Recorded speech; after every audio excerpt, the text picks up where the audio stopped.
नमस्कार. आज आपण पाहणार आहोत अगदी छोट्या भुकेसाठी झटपट तयार होणारी अगदी खुसखुशीत अशी रेसिपी. तर फक्त 1 वाटी गव्हाच्या पिठापासून आज आपण ही रेसिपी तयार करणार आहोत. अगदी लहानांपासून मोठ्यांपर्यंत सर्वांनाच आवडेल अशी ही रेसिपी. तर ही कशी बनवायची चला तर मग पाहूयात. तोपर्यंत जर तुम्ही आपल्या चॅनेलवरती नवीन असाल तर नक्कीच चॅनेलला सबस्क्राईब करा आणि सबस्क्राईबच्या पुढचे बेल आयकॉनचे बटन दाबा, जेणेकरून इथून पुढचे व्हिडिओज सर्वात अगोदर तुम्हाला पाहायला भेटतील. चला तर मग आजच्या रेसिपीला आपण सुरुवात करूया. सर्वात अगोदर इथे आपल्याला 1 वाटी गव्हाचे पीठ घ्यायचं आहे. इथे मी एका परातीमध्ये 1 वाटी गव्हाचे पीठ घेतलेलं आहे. आता या पिठामध्ये आपल्याला अर्धी वाटी रवा घालायचा आहे. ज्या वाटीने आपण पीठ घेतले त्याच वाटीने इथे आपल्याला अर्धी वाटी रवा घालायचा आहे. यानंतर यामध्ये 1 चमचा लाल मिरची पावडर आपण घातलेली आहे. यानंतर यामध्ये आपण 1-2 चमचे धने पावडर घालणार आहोत. इथे मी 2 चमचे धने पावडर यामध्ये घातलेली आहे. आता यानंतर इथे मी 1 चमचा चवीपुरते मीठ यामध्ये घालून घेतलेलं आहे. मीठ तुमच्या आवडीनुसार तुम्ही कमी जास्त करू शकता. आता मीठ घातल्यानंतर यामध्ये आपण अर्धा चमचा जिरे घालून घ्यायचे आहेत. आता इथे जिरे घालून झाल्यानंतर इथे आपण अर्धा चमचा गरम मसाला वापरलेला आहे. यानंतर इथे आपण मेथी वापरणार आहोत. ही आपल्याला हातावर या पद्धतीने घेऊन हाताने चोळून यामध्ये घालायची आहे, जेणेकरून याचा जो सुवास आहे तो छान असा पिठामध्ये लागला जाईल. आता आपण हे सर्व मसाले एकदा चांगले मिक्स करून घेणार आहोत. 2 ते 3 मिनिटांपर्यंत आपल्याला हे सर्व मसाले चांगले मिक्स करून घ्यायचं आहे. आता इथे आपण हे सर्व मसाले छान असे मिक्स करून घेतलेले आहेत. यानंतर यामध्ये आपल्याला 1-2 चमचे तेल घालायचं आहे. इथे तुम्ही तूपसुद्धा वापरू शकता. आता आपण हे तेल या पिठामध्ये चांगले मिक्स करून घेणार आहोत. आणि हे तेल यामध्ये मिक्स केल्यानंतर या पद्धतीने हे पिठाला चोळून घ्यायचं आहे, जेणेकरून आपण जी रेसिपी तयार करणार आहोत ती अगदी खुसखुशीत आणि एकदम खस्ता अशी तयार होईल. 3 ते 4 मिनिटांपर्यंत आपल्याला हे पीठ छान असे मिक्स करून घ्यायचं आहे आणि या पद्धतीने चोळून घ्यायचं आहे. आता यानंतर इथे आपण थोडे थोडे पाणी घालत ह्याचा घट्ट असा गोळा तयार करून घेणार आहोत. इथे मी अर्धी वाटी पाणी सुरुवातीला घातलेले आहे आणि यानंतर पुन्हा अर्धी वाटी पाणी यामध्ये वापरलेले आहे. गरजेनुसार पाणी इथे आपल्याला वापरायचं आहे.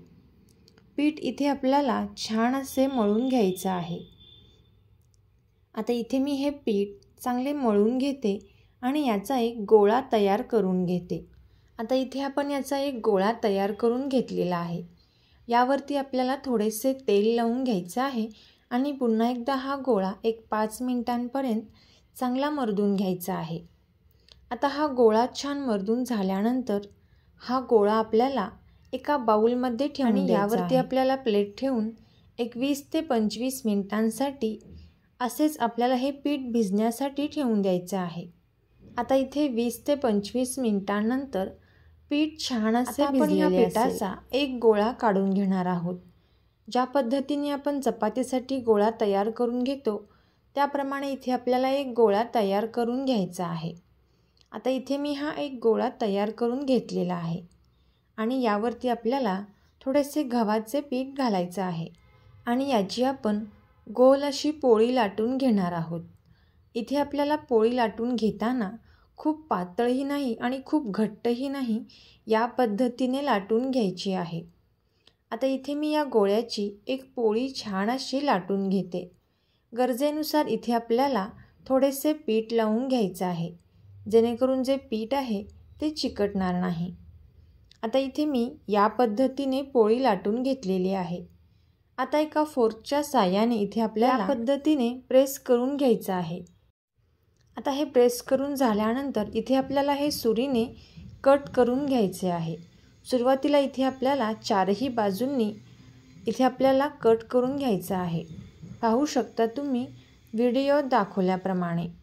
आणि या कट केलेल्या बाजू आहेत ते आपल्याला काढून घ्यायचे आहेत। आता इथे आपल्याला सुरीने चौकोन आकार करून घ्यायचे आहेत। ज्या पद्धतीने आपण शंकरपाळी तयार करण्यासाठी कट करतो त्याच पद्धतीने इथे आपल्याला हे चौकोनी आकाराचे कट करून घ्यायचे आहेत। आता इथे मी हे कट करून घेतलेले आहेत। पाहू शकता तुम्ही या पद्धतीने, खूप पातळही नाही आणि खूप घट्टही नाही। आता आपण कट केलेला जो आकार आहे त्यामधील एक चौकोनी भाग घ्यायचा आहे आणि या पद्धतीने आपल्याला हे दुमडून घ्यायचं आहे। पाहू शकता तुम्ही या पद्धतीने। आता याच पद्धतीने आपण बाकीचे सुद्धा सर्व आकाराचे या पद्धतीने तयार करून घेतलेले आहेत। आता आपण हे तेलामध्ये डीप फ्राय करणार आहोत। तेल छान गरम झाल्यानंतर यामध्ये आपल्याला हे टाकायचे आहेत आणि मंद आचेवरती आपल्याला हे चांगले तळून घ्यायचे आहेत। आता इथे मी हे मंद आचेवरती छान असे तळून घेते। 4 ते 5 मिनिटांपर्यंत मंद आचेवरती हे छान असे तळून घेतलेले आहेत। पाहू शकता तुम्ही याचा कलर अतिशय मस्त असा आलेला आहे। आता याच पद्धतीने आपण बाकीचे सुद्धा सर्व इथे फ्राय करून घेणार आहोत। आता इथे आपण हे एका प्लेटमध्ये काढून घेतलेले आहे। तर तुम्ही सुद्धा याच पद्धतीने खास लहान मुलांसाठी सुट्टीमध्ये नक्कीच ही खुसखुशीत रेसिपी ट्राय करून पहा आणि कशी झाली ती कमेंट करून नक्की सांगा। व्हिडिओ आवडला असेल तर नक्की अगदी शेवटपर्यंत पाहिल्याबद्दल धन्यवाद।